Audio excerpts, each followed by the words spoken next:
streets of Chicago tell stories that cut deeper than any diss track. Loyalty, betrayal, power, it's all currency here. Bloodhound Q50 moves bold, no mask, no shame, turning trust into a weapon. He's not just taking jewelry, he's taking reputations, leaving wounds that don't heal. And the streets, they're watching, whispering bounties, waiting for the inevitable. Because in Chicago, every flex comes with a debt, and no one outruns the city forever. And new footage of Q50 robbing rappers is going viral. Big Champ thought it was just a link-up, a chill session, nothing serious, just two guys in the game catching up. One of them, a rising rapper with a rep for trouble.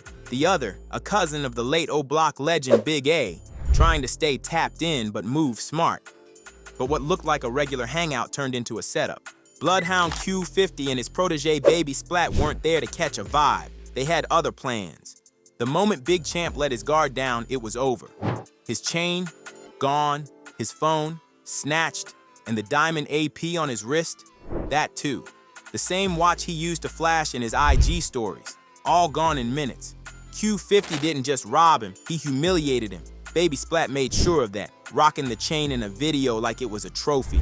No blur, no shame, just Big Champ's name swinging around someone else's neck. And the worst part? Big Champ never saw it coming. He really believed Q50 had changed, thought the music money had cleaned him up, thought the beefs were done. But this ain't just about jewelry. This hit was personal. Q50 didn't need the chain. He wanted the message to be loud. You're not safe, no matter who you're tied to. Who is that, dude? I'm my digger, please. Cause you know personally. My digger don't even play with me. I'm around you. Cause all that shit you was saying on my dick, come on. Your ass was saying all type of, I'ma do this, I'ma do that. On my dick, come on. Yo, lame ass. All that sneak dissing you was doing. Then when I get around, you wanna show me shine ass. What your bitch ass on? I don't even play with me. I'm my dick, I'm my champ. You know that.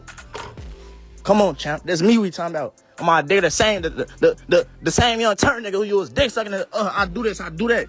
You ain't even gotta do that no more, little bro. You ain't gotta prove. Big Champ used to call O-Block home. He was proud of that. Talked about Big A like a big brother. Looked after his kid when he passed.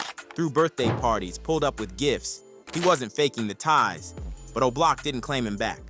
When word spread that Big Champ got stripped, E-Dog, O-Block's top shot caller, made it clear nobody from O-Block gets robbed. Means if it happened to you, then you ain't O-Block. Period. Just like that, Big Champ's name was off the list. He knew what it meant.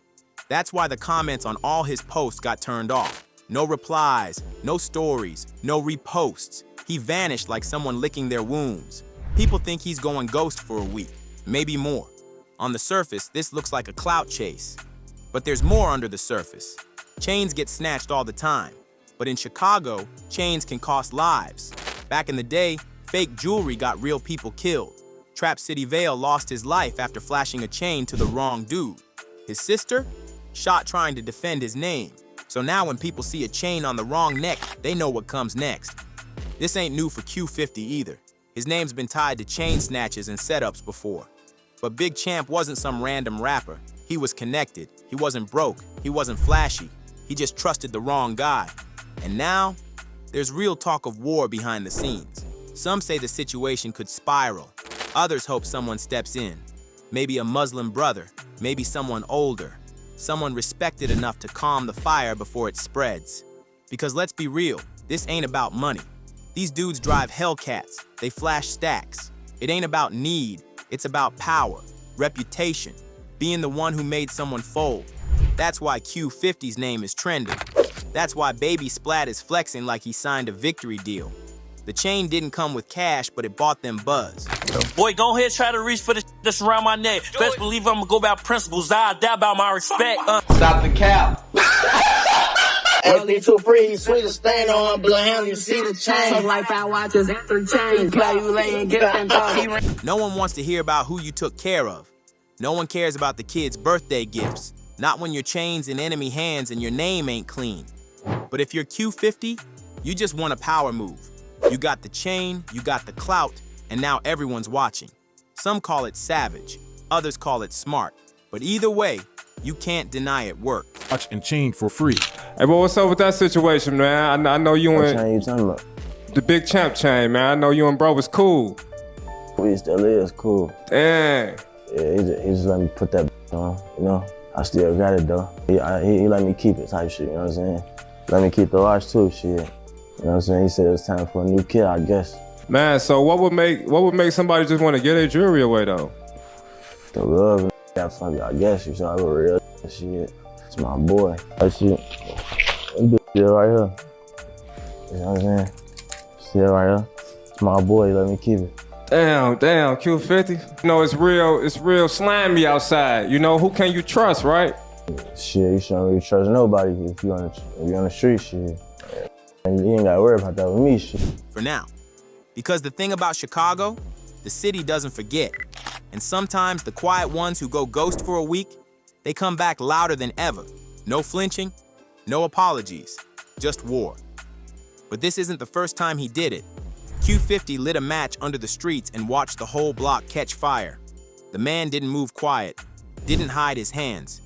He hit, laughed, posted, and walked away with over $100,000 worth of stolen jewelry like it was a corner store candy bar. No mask, no sneak attack, just bold disrespect and full-on trolling. And the target, Moola Mitch, rapper, trapper, Miami money mover. Q50 and Moola Mitch linked up. Maybe it was music, maybe money, maybe a setup wrapped in fake smiles. Mitch came in without a deep entourage, no heavy security, just regular rapper moves. But Q50, he didn't show up as an artist. He showed up as a hunter. In one swift move, Mitch's chain was gone. Q50 didn't dip out quietly either. He turned the robbery into a rollout. Hours after the chain was snatched, Q50 posted a video. No disguise, no shame. He waved the chain around like a trophy, called it free, said it dropped into his hands 30 minutes ago. He laughed, he bragged, he mocked. It wasn't just about the jewelry, it was about dominance. Then he pulled out more chains, old ones him and Lil Jeff had collected over the years. 4 Cubans, 4 APs. He wasn't showing off wealth, he was showing off war spoils. The streets watched, social media exploded, and Moola Mitch responds. Mitch dropped a diss track. That was his first move. But behind the mic, things got serious, fast. Word spread that a major Zopound figure hit up a media outlet and said something clear as day. There's a bag on Q50's head. No bluff, no empty threats. A real hit, the kind that doesn't get posted online. Moola Mitch might not be deep in the trenches, but his money moves quiet and heavy. He's got pull, and he's got reasons now to spend that pull. But here's the wildest part. Q50 didn't hide who he was. He told people what he does. He's known in the city for robbing artists. He doesn't hide it, doesn't fake it. He'll snatch a kit, post it, and dare you to come get it back.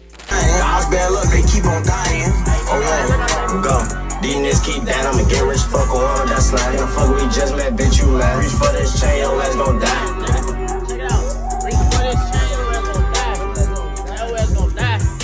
Your ass gon' die, champ. Come get it back, bitch ass nigga. Still, rappers come around him. Still, they try to work with him. No entourage, no caution, just music dreams and poor judgment. One man even commented on the video saying, "I wouldn't even let nobody feel my chain, WTF, pay attention." And Q50, he keeps taking advantage, one by one, chain by chain. What used to be backdooring is now the front entrance. Everybody knows what Q50 does. There's no mystery. He's robbing in plain sight, city to city, and nobody's stopping him.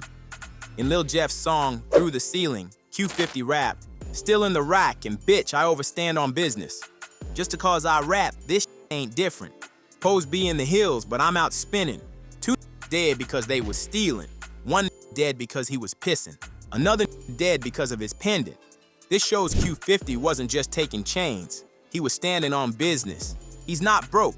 He's not desperate. The man signed, doing numbers, pushing videos in the millions. He's got $30,000 in diamonds in his mouth and still puts it all at risk for a quick flex. Why?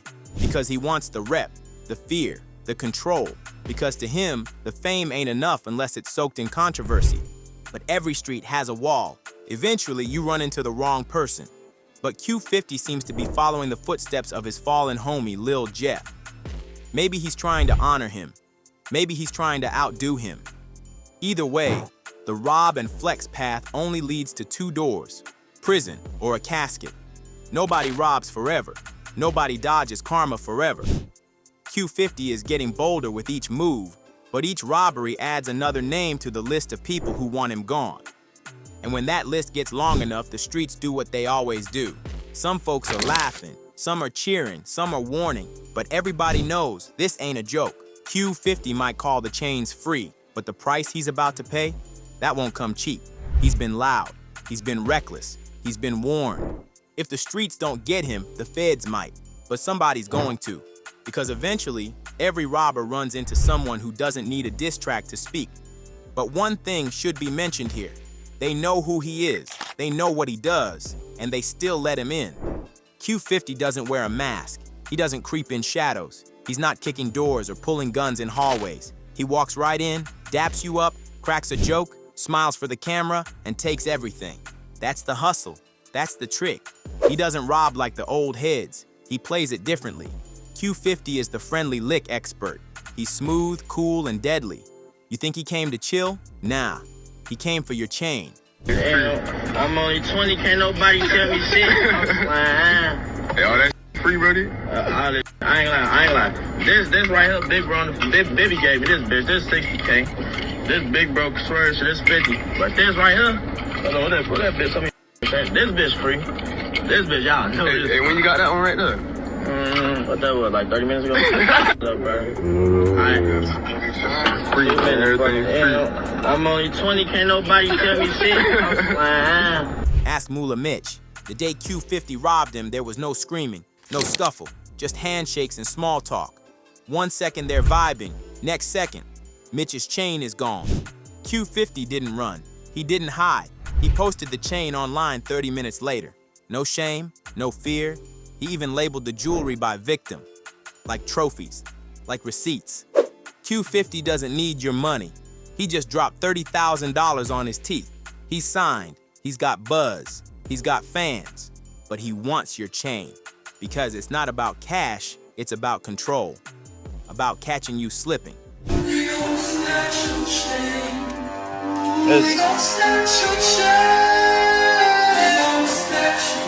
I like that. Guys like Moola Mitch open the door thinking it's love. They think Q50's pulling up to make music, maybe do a feature, network. But Q50 doesn't care about connections. He's not chasing friends, he's chasing net worth.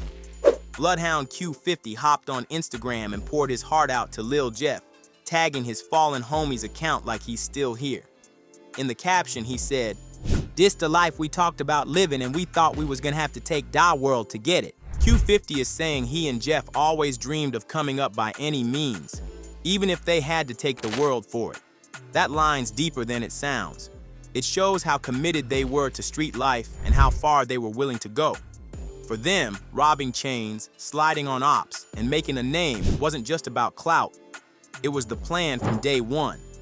Then Q50 adds, "I miss and love the out you, don't think I say it enough." That's raw emotion.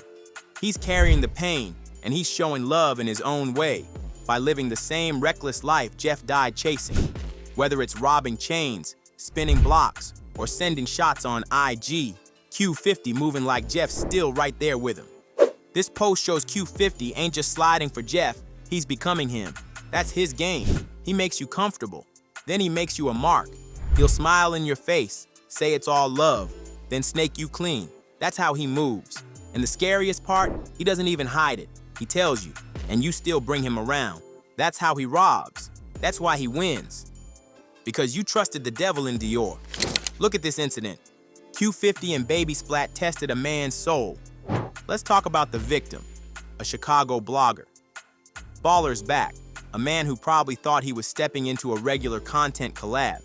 Instead, he walked into a trap disguised as a skit. The setup was clean. The energy, off from the jump. But Ballers didn't catch it. He laughed. He played along. That was his first mistake. This is my boy Baller right here. This Q50. And these is boys. They explain. Where you from? Where you from? Chicago. Chicago. Chicago. Yeah. From what? Huh? Right. I went. How you know who I am? Yeah. Oh, West. I was saying, so you know, I'm a tour. I don't fuck around. Where I was though? I've been in the suburbs and shit. Out west, not the suburbs. What the fuck you mean? Like the west suburbs and shit. It seems like your ass, man. What's your name? What they call you? No, my name, I real name No, but they call me Ball on. You not from the right lame ass nigga. That's not do for BK here, though. What happened? Yeah, bro. Yeah. Check it out real quick. Come holler at me in the hallway real quick. Y'all told me, yeah. Check it out, bro. Check it out. I don't know what's going on. Check it out, blood. What happened? Check it out. Nah, I know. Hold on. I told you about this shit, bro. Yeah, now I'm trying to see because for the camera then. Casual tone, but it wasn't small talk. That question holds weight when you're in the presence of Q50. The energy shifted. Q50 wasn't smiling anymore. Baby Splat was posted up like security with no mercy. Ballers started backpedaling, verbally and mentally. Tried to say suburbs, tried to lighten the heat, but it didn't matter. The fire was lit. I'll be streaming this shit, bro. I ain't trying none of that shit. Yeah, he just be streaming, bro. I ain't trying none of that shit. Just go outside and talk to them. I don't gotta go. They want to talk to you. They want to talk to you, not me. Man, what's I'm from Miami, shit, man? Nah, I'll be streaming this shit. I ain't gonna lie. Nah, you keep saying. Empty out your pocket. Y'all told me? Man. Hold on. Chill. What's up with you, Coffee? We ain't trying to hear none of that shit. We from Chicago. With your music and shit like We not trying to hear none of that shit, man. Take all. I know who you is already. Who? Nah, I got my phone. You don't get no fuck, blood. Hold on, little bro. Empty your pockets, man. What I just said? What you need, Empty your pockets, bro. What happened? Bro, just listen, bro. Back talk me, Phil. All I got is my phone. All right, what else? What's right there? All right. I'm just man. Yo, bro, what's up, It was a prank. Nah, bro. This nigga is boring, man. I told him. Yo, what's up with you, bro? I get older than one. Nah, they acting good as fuck too. Let me try to dive you up. Nah, we just talking shit. Yo, y'all niggas. At this point, the prank wasn't funny. It was real. He pulled out his phone, cash, keys, whatever he had on him. Man looked like he was about to hand over his soul. And they just stood there, watching, smiling, studying his fear. And then, just like that, they let him go. Said it was a prank. One person even commented, he really emptied his pockets, he's sweet, and said he from the suburbs. But here's what you don't get from just watching it online. That fear, that wasn't staged. That man thought it was over. He thought the vlog turned into a stick-up. And honestly, it almost did. One person joked on Convy's comment section saying, shoulda pranked Convy, he too jolly like he's safe. This wasn't just a laugh for the camera. It was a lesson, a warning, a glimpse at the real BH world. Because here's the truth. That prank, that was exactly how they got Champ, Moola, Bredo, and many more. Real talk. Same setup. No laughs that time, just missing jewelry and stories told later. You scared? I'm cool. Why don't be scared? This is my boy Baller right here. This Q50.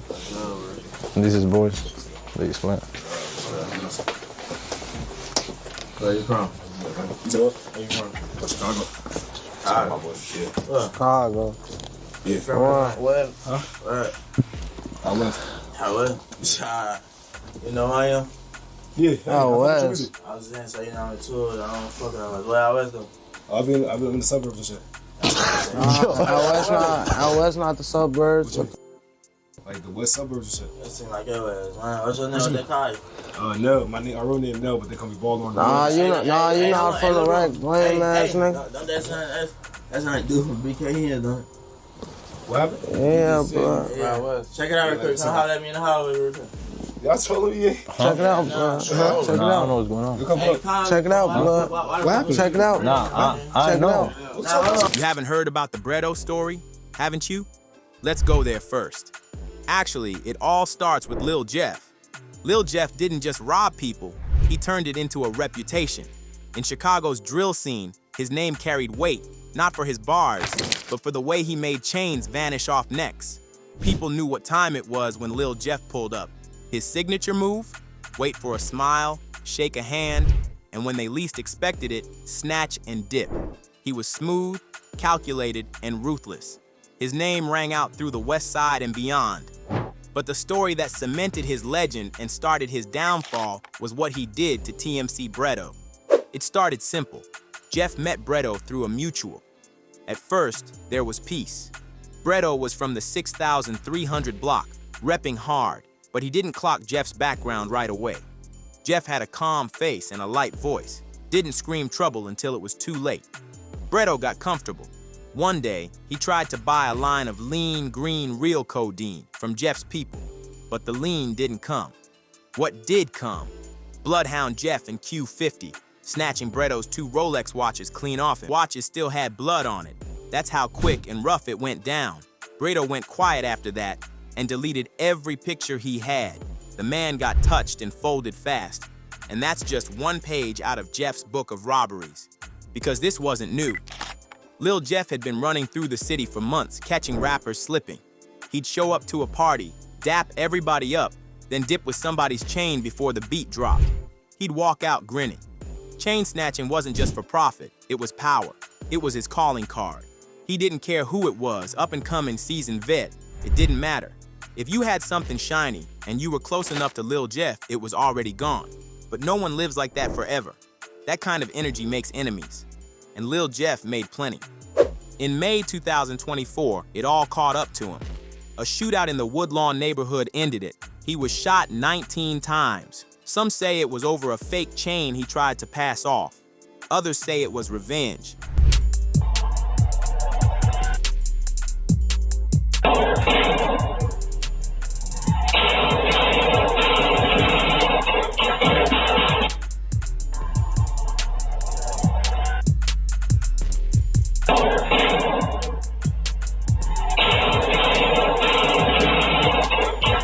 No one tells the full story, but everyone agrees on one thing. Jeff's body was left in the street, and the video of it went everywhere. Telegram, Twitter, IG. His last moments weren't private. They were shared, replayed, memed, mourned. The comments weren't all grief. Some called it karma. Some said he had it coming. The drill scene don't do fairy tales. You live by it, you go out by it. That's the rule. Still, for those close to him, like Bloodhound Q50, it wasn't just news, it was personal. Q50 wasn't just a partner, he was family, his cousin, his brother in everything but blood type. Jeff and Q50 grew up together, moved as a unit, and shared the same brain, Q50 once said. So when Jeff died, something in Q50 snapped. Okay, now you and Lil Jeff are cousins. Mm-hmm. When did you guys first start linking up? I say it was like towards as we getting older, everybody like, you know what I'm saying, figuring out themselves, you know what I'm saying? I don't know the exact age, but motherfucker, like, that's when, at the age when you starting to figure out what you want to do in life, you know what I'm saying? But it ain't like high school, and I don't know how to really explain it. How you see I'm getting that? He didn't cry in interviews. He didn't make a sad post. He made a promise. And probably what Jeff told him was simple. Keep snatching chains. So Q50 did. Every show, every party, every block he stepped on, he moved with that same energy. People who used to laugh with him started hiding their necks. He took that chain-snatching torch and ran with it, one after another. Some said it was dumb, reckless. Others said it was loyalty. But Q50 didn't care about the opinions. He was living the code they built. To him, Jeff wasn't just another drill rapper. He was a symbol. A reminder that in Chicago, respect isn't given, it's taken. And that chain around your neck, it's only yours until someone real enough decides it ain't. I'm Bloodhound, that's the gang, you know that shit. He trying to claim him here land, we don't know that. Lil Jeff's death hit hard, but not just because of how it happened. It was what it represented. His whole career, his street fame, ended in the exact kind of violence he fed off. And the video, the one that got millions of views, turned his last breath into just another scroll. Another damn that's crazy moment before folks moved on to the next headline. But Q50 didn't move on. He felt Jeff in his shadow, in every robbery, in every silent car ride through enemy turf. And yeah, maybe it was messy, maybe it kept the cycle going. But to Q50, it was bigger than morality. It was about legacy. The streets had changed. Loyalty wasn't real. Morals? Gone. People cried when their stuff got stolen, but turned around and stole from the next man. There was no honor left in the game, just moves. You either took or got taken. So Q50 chose to take. But in a world where collaborations are built on trust, Q50 is burning bridges before they're even crossed. He's not robbing strangers. He's turning on peers, maybe even friends. That's what really has people nervous. Watch Bloodhound Q50 show off all the jewelry he took from his ops. How much is chains? You got like 5 chains. Shit, this one's free. This bitch 50K. This one right here free. How's it free though? They like a plug, like a... Somebody gave it to me. What the promotion? Yeah, promotion deal, yeah. Wait, hold on. This right here, look. I caught This 60K. You got 2 watches? That's 50K. Yeah, 2 watches. That's an AP, ain't it? But this free though. This free. But damn, you getting shit for free? Yeah. And now, the streets are talking. There are whispers of bounties. People are watching him, waiting. Because you don't just snatch chains and post about it without consequences. That kind of behavior doesn't just get likes, it gets targets on your back. Even worse, the walls are closing in. No one wants to feature with a guy who might leave the studio with your song and your chain. Producers, promoters, even security. Everyone's second guessing, because the one thing more dangerous than a thief is a thief with a fan base and no moral compass. So, who's next? That's the scary part. Q50 has a pattern he takes from those close to him. That means anyone in his circle could be next in line. A feature, a handshake, a casual link-up. That might be all it takes for your name to join the list. And while he's rising fast in views and controversy, that rise comes with a countdown. Someone's going to clap back. Someone always does. Paranoid after seeing a homeless guy walking up on him. And then the police come inside the same restaurant he's in, thinking they were on him. Oh, you had a shake? What, the police in? Q50 kept his eyes on him the whole time, just in case he got to get up out of there. Y'all think Q50 knows his time coming? So what's your take? Is Q50 a genius or a fool chasing a casket? Drop your thoughts in the comments, hit that like button if you felt this, and subscribe for more raw street stories. If you like this video, click one of the windows on the screen now to keep watching. We got more stories just like this.